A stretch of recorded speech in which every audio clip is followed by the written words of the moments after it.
नमस्कार साथियों। और साथियों एक बार देख लीजिएगा, आवाज ठीक आ रही होगी आप लोगों को। जैसा कि आप लोग को सबको पता ही है कि हमारे पास जो है नई वैकेंसीज हैं डीएसएसबी की, जो कि DSSB के द्वारा अनाउंस की गई हैं। और इसके जो फॉर्म्स हैं वो 7 से भरने स्टार्ट हो जाएंगे। कुछ फॉर्म 7 को भरेंगे, कुछ फॉर्म 8 को भरे जाएंगे और कुछ फॉर्म 9 तारीख को भी भरने शुरू होंगे जनवरी में 2024 में, राइट। तो 2024 की शुरुआत नई वैकेंसीज के साथ है। तो सबसे पहले तो आप सभी लोगों को न्यू ईयर की बहुत बहुत सी शुभकामनाएं। नए वर्ष की आप लोगों को बहुत बहुत बधाइयां, बहुत बहुत शुभकामनाएं। ईश्वर करे कि नव वर्ष आप सबके लिए मंगलमय हो और आप अपनी जो भी तैयारी कर रहे हैं, जो भी परीक्षा के लिए आप एग्जाम दे रहे हैं, वो परीक्षाएं आपकी जो है उसमें आप सफलता प्राप्त करें और आपका जो भी एक तरीके से कह सकते हैं कि अवसर ढूंढ रहे हैं आप रोजगार का, वो आपको मिले। इन शुभकामनाओं के साथ हम बात शुरू कर रहे हैं। और जैसा कि आपको दिख रहा है यहाँ पे सब्जेक्ट कंसर्न से रिलेटेड हम लोग बात करेंगे। पोस्ट कौन सी रखेंगे यहाँ पे, नर्सरी टीचर की जो पोस्ट आई हुई है, आपको पता है सबको कि नर्सरी टीचर की पोस्ट आई हुई है। और नर्सरी टीचर के अंदर डीएसएसबी के अगर हम बात करेंगे तो उसमें आपको पता है कि टोटल पेपर जो है वो आना है कितने नंबर का, 200 नंबर का, है ना। टोटल पेपर 200 नंबर का आना है। और 200 नंबर के अंदर अगर हम देखेंगे तो 200 नंबर के अंदर 100 नंबर तो जनरल पेपर का हो जाता है और 100 नंबर आपका सब्जेक्ट का आता है। तो टीजीटी हो चाहे पीजीटी पीआरटी हो चाहे आपका नर्सरी टीचर हो, इन सब में जो है 100 मार्क्स जो है वो सब्जेक्ट कंसर्न रहता है।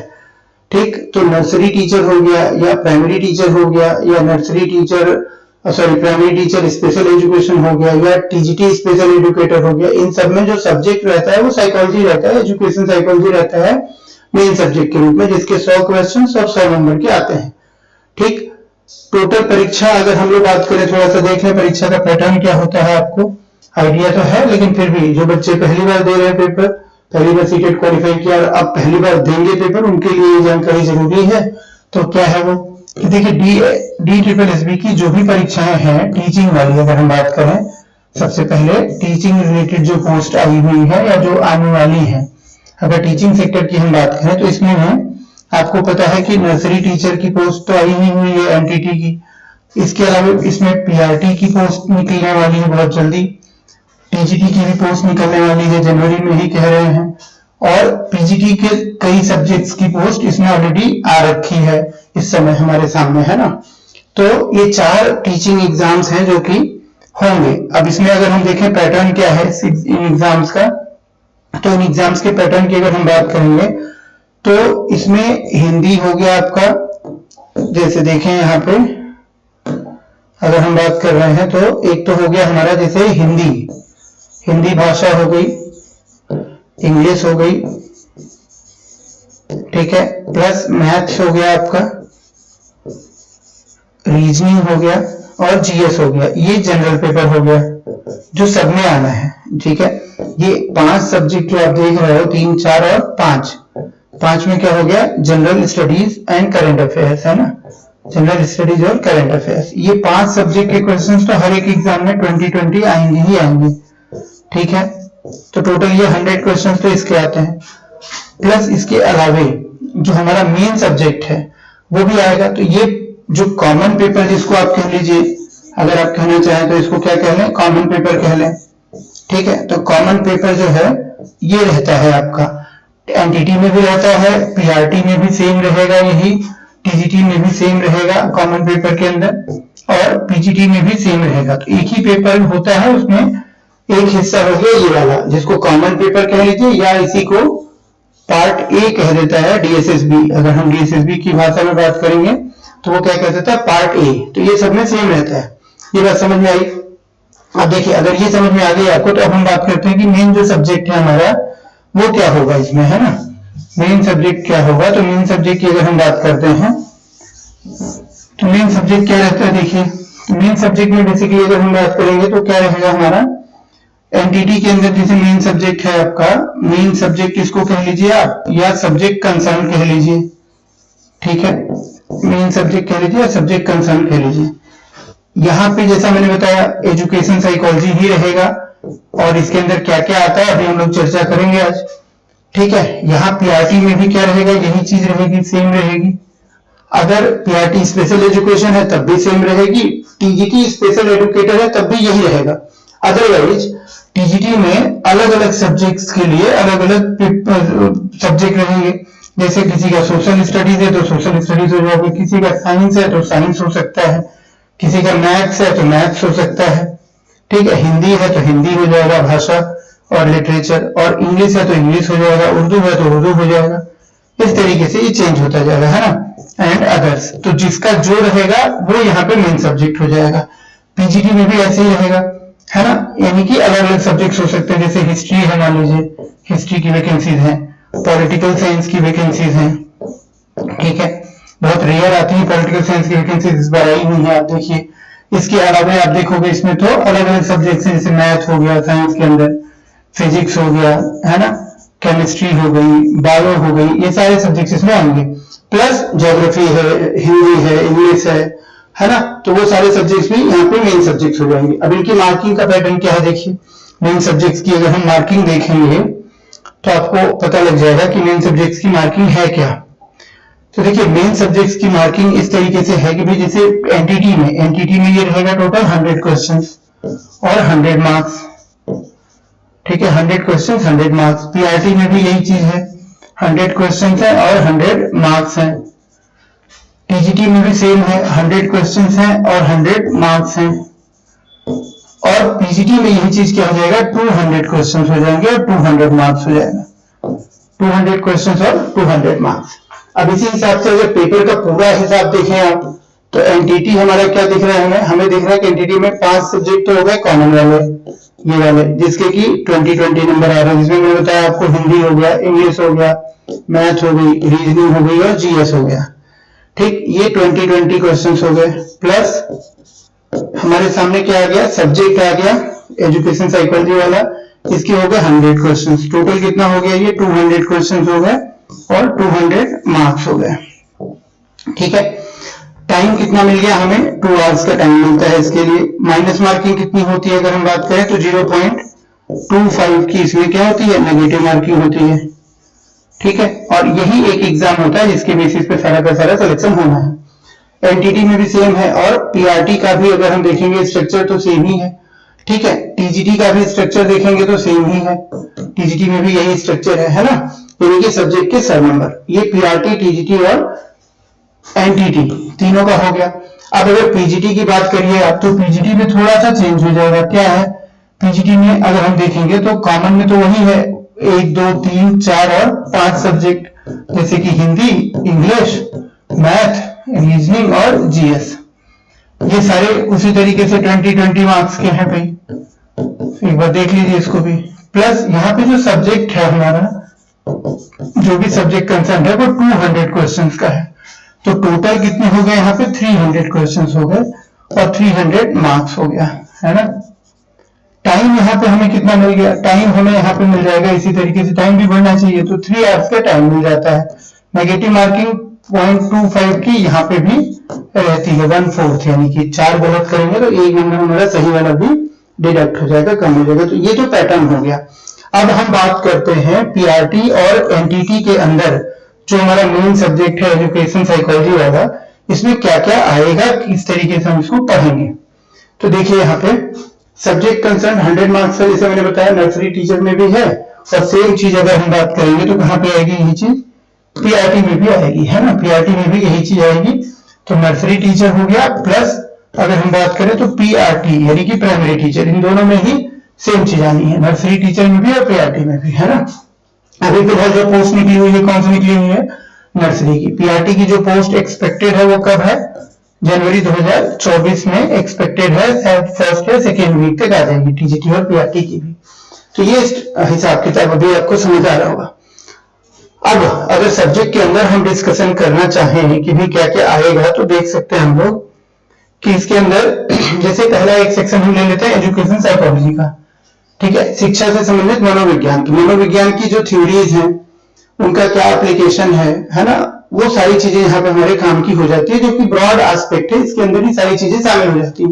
अगर हम देखें इसी में जैसे हम देखेंगे पेडागोजी, शिक्षा शास्त्र जिसको हम कहते हैं हिंदी में, क्या कहते हैं, शिक्षा शास्त्र। इसके अंदर आ जाएगा एप्लीकेशन मेनली, है ना, कि भाई हमको कैसे पढ़ाना है, क्या मेथड्स होने चाहिए पढ़ाने के, बच्चों को किस तरीके से ट्रीट करना है, हमारा एटीट्यूड क्या होना चाहिए बच्चों को लेके, क्लासरूम को लेके, टीचिंग के प्रोफेशन को लेके, ठीक, ये सारी बातें। प्लस असेसमेंट करेंगे तो किन चीजों को प्रायोरिटी देंगे इवैल्यूएशन असेसमेंट में, है ना, किन चीजों को कम महत्व देंगे, ठीक है, ये सारी चीजें इसमें देंगी। अलग अलग जैसे थिंकिंग है उसके बारे में बात हो जाएगी कि भाई बच्चों की क्रिएटिव थिंकिंग को बढ़ाना है तो कौन सा प्रश्न बेहतर रहेगा, ठीक है, या कोई प्रश्न देकर पूछ देगा कि इस प्रश्न के माध्यम से टीचर बच्चों में क्या जांचना चाहता है, इस तरीके के सवाल, ठीक है। तो ये हो गया। एक हो गया आपका बाल विकास, जैसे आप सीटेट पढ़ते हो, सीटेट के एग्जाम देते हो तो चाइल्ड डेवलपमेंट और पेडागोजी दोनों मिला के आ जाता है। तो चाइल्ड डेवलपमेंट में क्या हो जाएगा कि बच्चा जन्म के पहले का विकास उसका कैसा है, प्रीनेटल स्टेज का, फिर जन्म के पश्चात उसकी अलग अलग अवस्थाएं हैं, आप जानते हो, बाल मतलब शिशु अवस्था है जिसको इन्फेंसी पीरियड कहोगे, फिर बाल्यावस्था है ना, उसी में अर्ली चाइल्डहुड भी है, लेट चाइल्डहुड भी है ना। इसी के बाद तुरंत एडोलेसेंस आ जाएगा, यानी कि किशोरावस्था आ जाएगी, उसके बाद वयस्क अवस्था आएगी। तो इन सभी में विकास का क्या क्रम है, कैसे कैसे विकास हो रहा है, ये चाइल्ड डेवलपमेंट का पार्ट हो जाएगा, जिसमें डेवलपमेंट क्या है अगर हम बात करेंगे तो इसमें सीधा सवाल क्या बनता है, फिर विकास किसको कहोगे, परिवर्तन है वो विकास है, तो किस तरह के परिवर्तन होंगे, अलग अलग इसके एस्पेक्ट हो जाएंगे, जैसे कॉग्निटिव डेवलपमेंट हो जाएगा, सोशल डेवलपमेंट हो जाएगा, है ना, इसी तरीके से आपका इमोशनल डेवलपमेंट हो जाएगा, मॉरल डेवलपमेंट हो जाएगा, लैंग्वेज रिलेटेड डेवलपमेंट हो जाएगा, प्लस मोटर डेवलपमेंट हो जाएगा, फिजिकल डेवलपमेंट हो जाएगा। इस तरीके के अलग अलग एस्पेक्ट्स हैं। तो इन सबसे रिलेटेड कॉन्सेप्ट्स भी हमें आने चाहिए कि लैंग्वेज डेवलपमेंट कैसे होता है, फिजिकल डेवलपमेंट कैसे होता है, मैच्योरेशन का क्या रोल है, लर्निंग का क्या रोल है, ये सारी बातें हम इसमें पढ़ने वाले हैं, ठीक। टीचिंग एप्टीट्यूड, टीचिंग एप्टीट्यूड में जाएंगे, इसमें देखो थ्योरीज भी आएंगी बहुत सारी, जैसे डेवलपमेंट के अंदर कॉग्निटिव डेवलपमेंट पढ़ोगे तो वहां पर आप जीन पियाजे को भी पढ़ोगे, वाइगोस्की को भी पढ़ोगे, ब्रूनर को भी पढ़ोगे, है, ये सारे थिंकर्स आ जाएंगे वहां पे, ठीक। इसी तरीके से सोशल डेवलपमेंट की बात करेंगे तो कहीं की एजुकेशन सोशियोलॉजी की बात कर रहे हैं, एरिक्सन की थ्योरी पढ़ोगे, ब्रूनर की थ्योरी पढ़ोगे, सोशलाइजेशन का कांसेप्ट पढ़ेंगे हम लोग, है ना, टाइप्स ऑफ सोशलाइजेशन की, री सोशलाइजेशन क्या है, एडवांस सोशलाइजेशन क्या है, ये सारी चीजें हमें यहाँ पे पढ़ने को मिलनी है। इसके बाद देखो एक सेक्शन आ जाता है टीचिंग एप्टीट्यूड। टीचिंग एप्टीट्यूड का मतलब हो गया कि भाई कौन है जो शिक्षक बनने लायक है, शिक्षक बनने के लिए जो क्षमताएं चाहिए उसमें कौन पारंगत है, कौन बेहतर है, कौन स्पेशलाइज्ड है उसकी चीज के लिए, वो जांचा जाएगा। तो आपसे टीचर्स लाइक क्वालिटीज की एक्सपेक्टेशंस होंगी कि भाई आप एक अच्छे टीचर, बेहतरीन टीचर बनोगे या नहीं बनोगे। अगर बनोगे तो कौन से प्रश्न होंगे जो आपको जो आपकी इस क्षमता की जांच करेंगे, वो सारे सवाल यहाँ पे आ जाएंगे। तो टीचर्स की क्वालिटीज हो गई, टीचर की द्वारा अपने जाने वाली विधियां हो गई, टेक्निक्स हो गई, मैगजीन्स हो गए, क्लियर, ये सारी बातें। मोटिवेशनल होना चाहिए टीचर को, तो टीचर मोटिवेट कैसे करेगा बच्चों को, इंस्पायर कैसे करेगा, ठीक है, ये सब चीजें इसमें आएंगी। तो ये तो मेजर सेक्शन हो गया आपका। अगर हम बांटेंगे तो एक हो गया आपका एजुकेशन साइकोलॉजी, शिक्षा मनोविज्ञान, एक हो गया पेडागोजी या शिक्षा शास्त्र, एक हो गया आपका बाल विकास यानी चाइल्ड डेवलपमेंट, और एक हो गया शिक्षण अभियोग्यता यानी टीचिंग एप्टीट्यूड। अच्छा, आगे बढ़ते हैं। देखो तो अब आगे अगर हम बढ़ते हैं तो हमें दिख रहा है क्या, हमें दिख रहा है ये क्या क्या इसके डिटेल्ड टॉपिक्स होंगे। अगर डिटेल्ड टॉपिक्स की हम बात करते हैं तो देखिए डिटेल्ड टॉपिक्स क्या क्या होने वाला है हमारे सब्जेक्ट के अंदर। ये हम किसकी बात कर रहे हैं, एमटीटी और पीआरटी जो सब्जेक्ट्स है हमारा, इसके अंदर जो सिलेबस आना है उसकी, है ना, यानी कि सब्जेक्ट कंसर्न जो है हमारा, सब्जेक्ट कंसर्न है ना, इसके सिलेबस की हम बात कर रहे हैं कि इसके अंदर क्या क्या टॉपिक्स हमें पढ़ने हैं, इसका क्या पाठ्यक्रम होने वाला है, ये हम चर्चा कर रहे हैं। आप एक समझने की कोशिश करें, क्योंकि डीएसएसबी तो देता नहीं है डिटेल सिलेबस, तो हमें पेपर्स के बेस पे और जो अभी तक चल रहा है एनवायरमेंट के अंदर जो क्वेश्चन आए हुए हैं डीएसएसबी में भी और अलग अलग एग्जाम्स में, वो सारा हम लोग देख रहे हैं। तो देखो एक हो गया विकास की अवधारणा यानी कि कॉन्सेप्ट ऑफ डेवलपमेंट। तो डेवलपमेंट का कॉन्सेप्ट जैसे मैंने पहले बताया कि भाई इसके बारे में सब कुछ है ना, कि डेवलपमेंट के जनरल प्रिंसिपल्स क्या है, डेवलपमेंट के अलग अलग डायमेंशंस क्या हैं, डेवलपमेंट है क्या चीज, है ना, किससे प्रभावित होता है, ये सारी बातें हम इसमें करेंगे। प्लस डेवलपमेंट से रिलेटेड जो थ्योरीज हैं, जैसे कॉग्निटिव डेवलपमेंट के अंदर फिर हम कंस्ट्रक्टिव पढ़ते हैं, तो रचनावाद यानी कंस्ट्रक्टिविज्म क्या है, जीन पियाजे वैगोत्स्की वगैरह के रूल्स क्या है, सब कुछ सामाजिक विकास के अंदर जिसे मैंने बताया थ्योरी पढ़ेंगे हम लोग, वो आनुवंशिकता और वातावरण, यानी कि जो डेवलपमेंट है वो दो चीजों से प्रभावित हो रहा है, एक तो हेरिडिटी से यानी जो जन्मजात चीजें हैं, है ना। आनुवंशिकता का मतलब क्या हो गया भाई, हेरिडिटी हो गया, जेनेटिकल, है ना। एंड एनवायरनमेंट हो गया हमारा जो हमारे आसपास है, बाहर है, जिसमें हम नर्चर कर रहे हैं, तो इसी को हम नेचर नर्चर भी कहते हैं। आनुवंशिकता हो गया नेचुरल और ये हो गया नर्चर, जहां पे एनवायरनमेंट में हम नर्चर हो रहे हैं, पालन पोषण हो रहा है बच्चे का। इसी को आप चाहो तो आप जो है इस तरीके से भी प्रकृति पोषण हिंदी में कह देते हैं, ठीक है। तो आनुवंशिकता और वातावरण, इन दोनों का क्या प्रभाव है, कितना प्रभाव है, दोनों में क्या अंतर संबंध है, क्या दोनों अलग अलग है, क्या दोनों में से कोई एक ही प्रभावित करता है या दोनों प्रभावित करते हैं, तमाम सारी बातें हम लोग यहाँ पे चर्चा में लाएंगे। सोशलाइजेशन हो गया हमारा, सामाजिकरण हो गया, ठीक है। तो सामाजिकरण की सिद्धांत क्या है, सामाजिकरण का अर्थ क्या है, समझने की प्रक्रिया क्या है, कौन कौन से एजेंट्स प्राइमरी एजेंट कहलाएंगे, कौन से एजेंट्स सेकेंडरी एजेंट्स कहलाएंगे सोशलाइजेशन की, ये बातें हैं। और थ्योरीज भी, जैसे कि मैंने बताया आपको बोनफेल्ड की बायोइकोलॉजिकल मॉडल है, या फिर जैसे जो है एरिक्सन की, है ना। एरिक्सन की थ्योरी क्या होगी, एरिक एरिक्सन की, जिसको हम कहते हैं साइको सोशल डेवलपमेंट। तो इस तरीके के सिद्धांत, अधिगम और इसके सिद्धांत। लर्निंग आ गया आपका, देखो सबसे मेजर टॉपिक हो गया डेवलपमेंट और फिर लर्निंग। लर्निंग के अंदर क्या पढ़ते हो आप, लर्निंग है क्या, लर्निंग की कैरेक्टरिस्टिक्स क्या है, लर्निंग ट्रांसफर क्या होता है, ठीक है। लर्निंग का ट्रांसफर भी पढ़ोगे आप यहाँ पे, है ना, ट्रांसफर ऑफ लर्निंग। लर्निंग का ट्रांसफर भी पढ़ोगे, लर्निंग के कर्व्स भी पढ़ोगे, यानी शिक्षण वक्र क्या होता है, शिक्षण सूत्र क्या होता है, ये सब हम पढ़ेंगे अलग अलग टॉपिक्स में, है ना। प्लस इसके सिद्धांत, थ्योरीज। जब थ्योरीज की बात आएगी तो देखो इसमें सारी की सारी व्यवहारवादी सिद्धांत भी पढ़ोगे, जिसमें थॉर्नडाइक हैं, स्किनर हैं, इवान पावलोव हैं। फिर उसके अलावा हम लोग लर्निंग के सिद्धांतों में अल्बर्ट बंडूरा भी पढ़ेंगे, कोहलर भी पढ़ेंगे, टॉलमैन भी पढ़ेंगे, ठीक है, तमाम सारे पढ़ेंगे, कर्ट लेविन भी पढ़ेंगे। तो ये सारे सिद्धांत हम लोग लर्निंग के अंदर पढ़ने वाले हैं और उसके क्या क्या एप्लीकेशन है वो भी देखेंगे। फिर एक टॉपिक आ जाता है हमारा, देखो कौन सा, इंटेलिजेंस, यानी कि बुद्धि। अब बुद्धि का क्या अर्थ है, बुद्धि के संकीर्ण अर्थ भी हैं, व्यापक हैं। एक क्षमता के रूप में बुद्धि की परिभाषा दी जाएगी या कुछ क्षमताओं के रूप में दी जाएगी, तो ये संकीर्ण अर्थ हो गया। अगर बहुबुद्धि सिद्धांत की बात करें, यानी कि बुद्धि जो है कोई एक या कुछ निश्चित क्षमताओं का योग नहीं, बल्कि ये बहु क्षमताओं का योग है, तो वो सही बात है। फिर इसमें आपका जो है देखेंगे हम लोग कि किसका किसका किस किस मनोवैज्ञानिकों का रोल है, क्या उन्होंने बातें कही हैं, आई बात समझ में।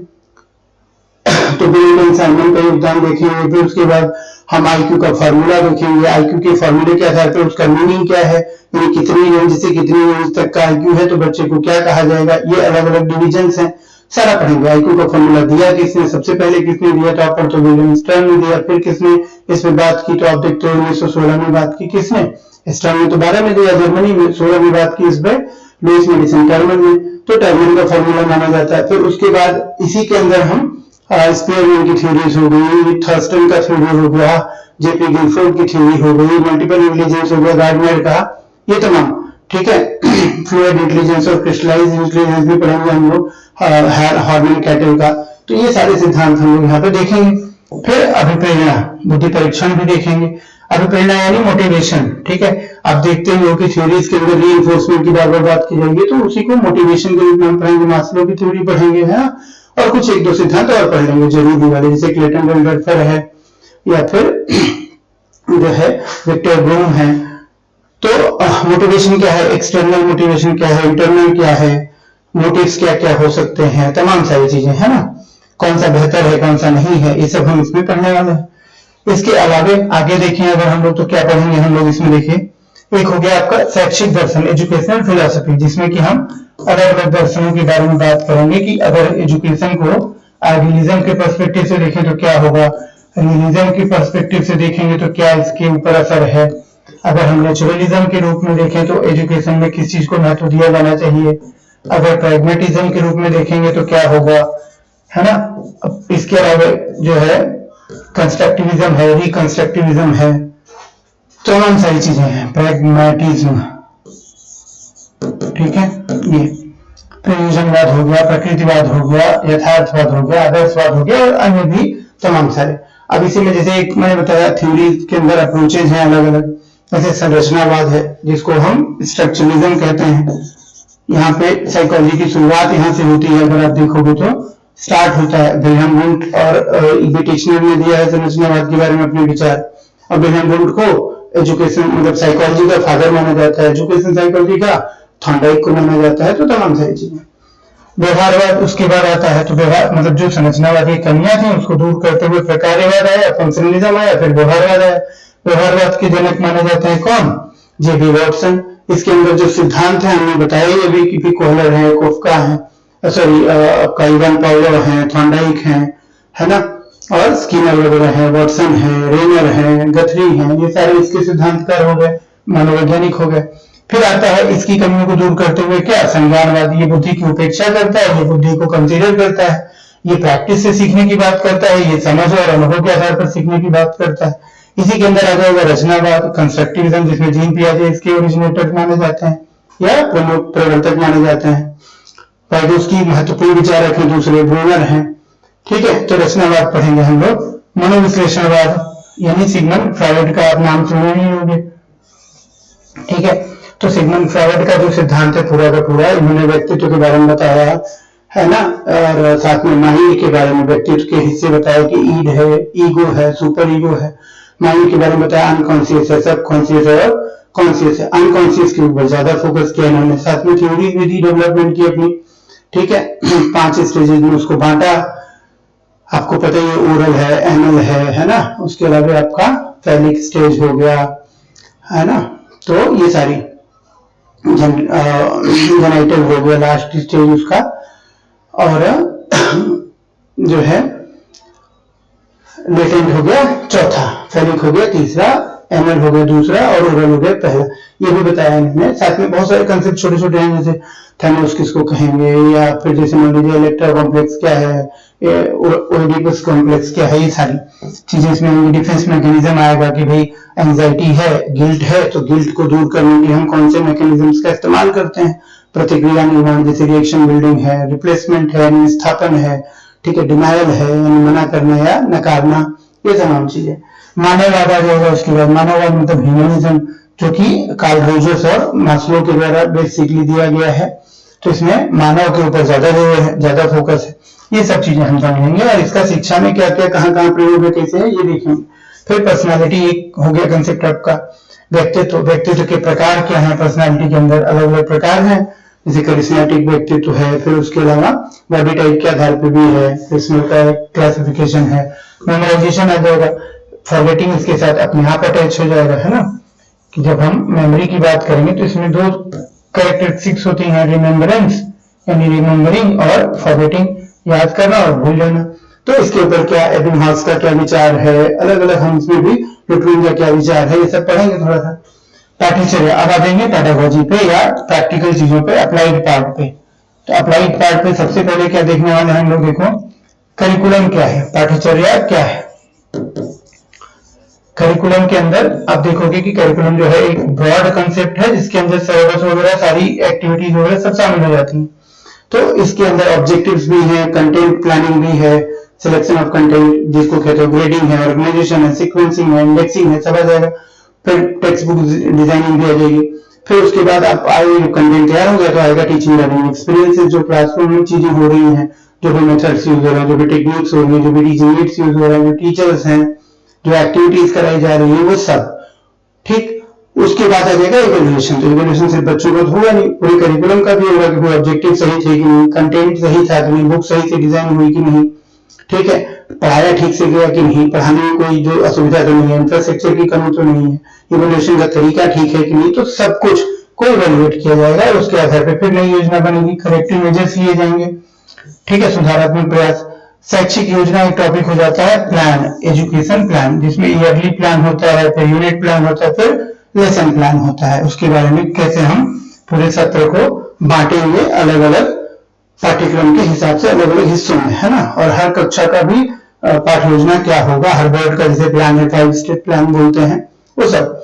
शिक्षण अधिगम सामग्री, टीचिंग लर्निंग मटेरियल आ जाएगा, TLM, इसके अंदर भी टाइप्स अलग अलग हैं, जैसे टीएलएम में एक तो हो गया भाई आपका इंस्ट्रक्शनल मटेरियल, जैसे टेक्स्ट बुक्स होंगी या पॉलिसीज हो गई या गाइडलाइंस हो गए गवर्नमेंट की तरफ से जो दिए जा रहे हैं, एनसीईआरटी की तरफ से जो दिए जा रहे हैं, जो मांगे है ना टीएलएम। तो इंस्ट्रक्शनल यानी अनुदेशात्मक सामग्री, फिर सप्लीमेंट्री यानी कि पूरक सामग्री, फिर एडिशनल मटेरियल यानी अतिरिक्त सामग्री, फिर इसी के अंदर आपका टीचिंग लर्निंग एड्स आ जाएंगे, टीचिंग एड्स यानी सहायक सामग्री या शिक्षण सह सामग्री कहते हैं, जो हेल्प के लिए होता है, बच्चों को समझाने के लिए होता है, कौन सा अच्छा होगा कौन सा नहीं होगा, उसके क्या क्या प्रकार हैं, क्या क्या उदाहरण है, वो सब हम इसमें डिस्कस करेंगे। शिक्षण सूत्र, विधियां और तकनीकें, ये भी हमने बताया कि टीचिंग लर्निंग एक्सपीरियंसेस का ही पार्ट है, क्या क्या टीचिंग मेथड्स हैं, है ना, जैसे कि आप छोटे बच्चों के बारे में बात कर रहे हैं हम लोग एनटीटी के, तो प्लेवे मेथड हो गया, जैसे मान लीजिए है ना, फ्रोबेल का दिया होगा, कार्डवेल, फ्रोबेल, ये सारे लोग प्रैग्मेटिज्म के जो थिंकर्स हैं, है ना, उन्होंने बताया।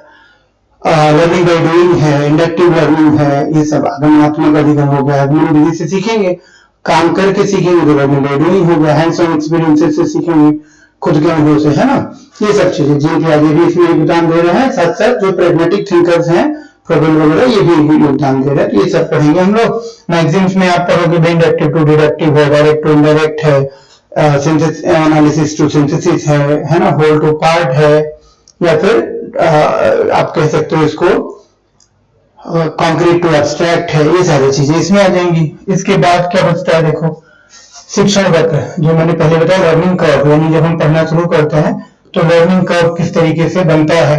भाई शुरू में कई बार क्या होगा, जल्दी जल्दी सीखेंगे, एक लेवल पे जाके डाउन हो जाएगा लर्निंग, कभी कभी क्या होगा शुरू में डाउन रहेगा, बाद में एकदम से बढ़ जाएगा, तो अलग अलग तरीके की लर्निंग कर्व, कई बार जो है एस कर्व बन जाएगा इस तरीके से, ठीक है, शुरू में जाएगा ऊपर फिर नीचे होने लग जाएगा, तो एस कर्व बन जाएगा, तो अलग अलग तरीके से।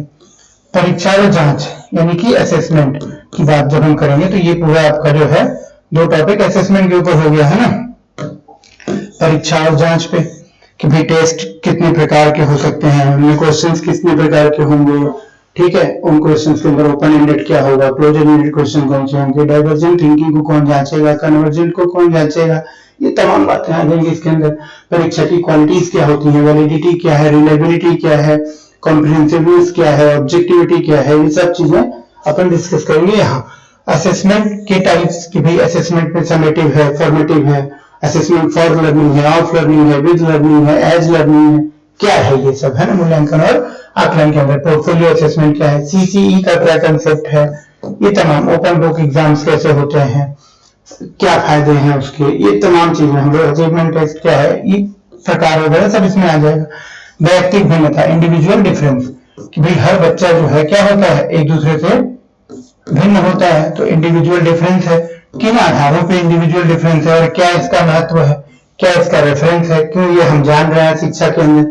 तो आप जानते हो कि कक्षा में 30-35 बच्चे हैं, तो वो सारे एक जैसे तो है नहीं, सब अलग अलग हैं, सबकी अलग अलग क्षमताएं, अलग अलग योग्यताएं हैं, उसी के हिसाब से हमको उसको पढ़ाना है बच्चों को।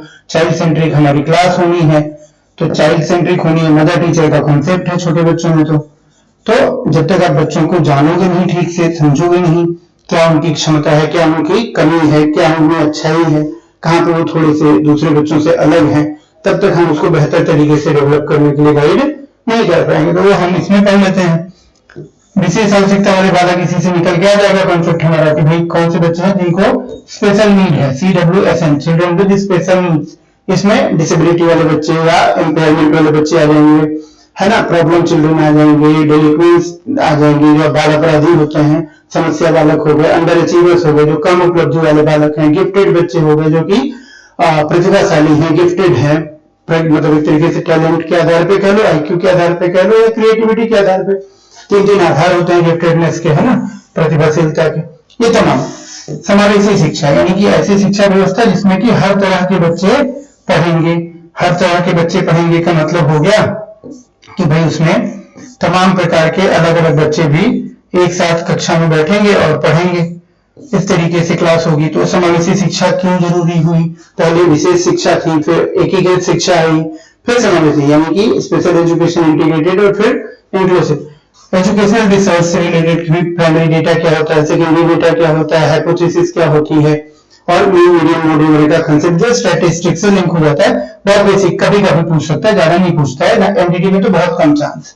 अब आ जाएगा जो लॉज एंड एक्ट्स हैं इनके बारे में, प्रैक्टिकल, बिल्कुल प्रैक्टिकल चीजें, यानी कि शिक्षा का अधिकार कानून, राइट टू एजुकेशन एक्ट जो है 2009, राइट टू एजुकेशन एक्ट 2009 जो 1 अप्रैल 2010 से लागू हो रहा है ना, right to free and compulsory education बोलते हैं, यानी शिक्षा का निःशुल्क और क्या बोलते हैं उसको, अनिवार्य कानून है, शिक्षा का अधिकार निःशुल्क और अनिवार्य ब्रैकेट में रहेगा, कानून 2009।